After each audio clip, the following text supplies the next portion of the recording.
आउज़ बिल्लाहि मिनश शैतानिर रजीम बिस्मिल्लाहिर रहमानिर रहीम। Government high school क्रूसन जमात 7 में मजमून Urdu grammar 7th Urdu grammar. बच्चो आज परो 7th उर्दू ग्रामर। अत मज परो गोडनेथी लफ्ज क्या गो, लफ्ज कत वनान गोब्रो लफ्ज गो लफ्ज वनान तथ ये सानी ज़बान मज नेरान कह हर्फ तथ वनान लफ्ज। जो बात इंसान की ज़ुबान से निकलती है उसे लफ्ज कहते हैं। जैसे किताब, कलम, चाय वगैरह वगैरह। ये पन्नी ज़बान सतन वनो वनो किताब, कलम, चाय वगैरह वगैरह। अत वनान लफ्ज, अत वनान लफ्ज। सह गो ये सानी ज़बान मज नेरान तथ वनान युस हर्फ सानी ज़बान मज नेर तथ वनान लफ्ज। अत लफ्जस गोब्रो 2 किस्म पत नेरान तथ वनान कलिमा और मुहमिल। लफ्ज की 2 किस्में हैं, कलिमा और मुहमिल। वुचो कलिमा क्या गो। नंबर 1 कलिमा। कलिमा वो लफ्ज है जो बामानी होता है या वनो इत कन बामानी लफ्ज को कलिमा कहते हैं। बामानी लफ्ज को कलिमा कहते हैं। बामानी लफ्ज को कलिमा कहते हैं गो युस लफ्ज मानीदार आसे, मानी वो लफ्ज आसे तथ वनो कलिमा, तथ वनान कलिमा। मसलन युस मानी आस थवान तथ वनो कलिमा।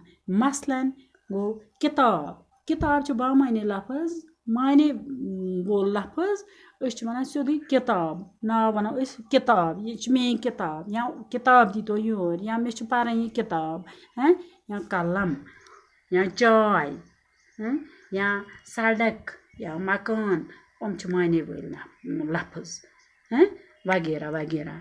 अत वनो कलिमा, अत वनान कलिमा।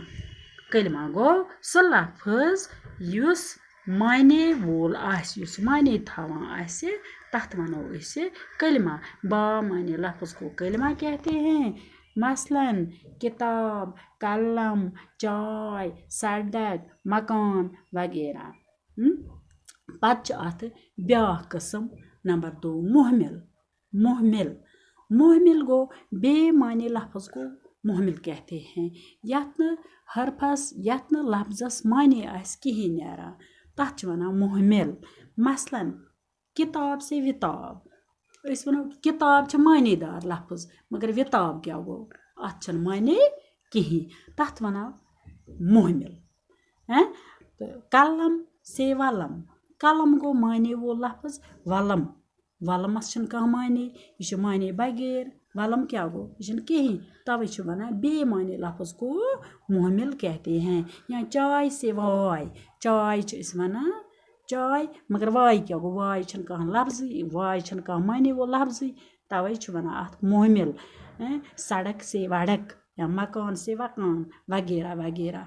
मुहमिल गई उमै लफ्ज यमन न मानी आस नेरान कहीं, तुमनी लफ्जन वनान मुहमिल। गो बेमानी लफ्ज को मुहमिल कहते हैं। मुहमिल गो तुम लफ्ज यमन मानी आस कहीं, यम मानी बगैर लफ्ज आसन तुमनी वनान मुहमिल। तो तवे वनान अत कलम से वलम, किताब से विताब, चाय से वाय नेरान लफ्ज मानी बगैर तुमन वनान मुहमिल। तमें लफ्ज गई मुहमिल वगैरह वगैरह। बाकी वसलम किस परो युति बाकी को ब्रोह।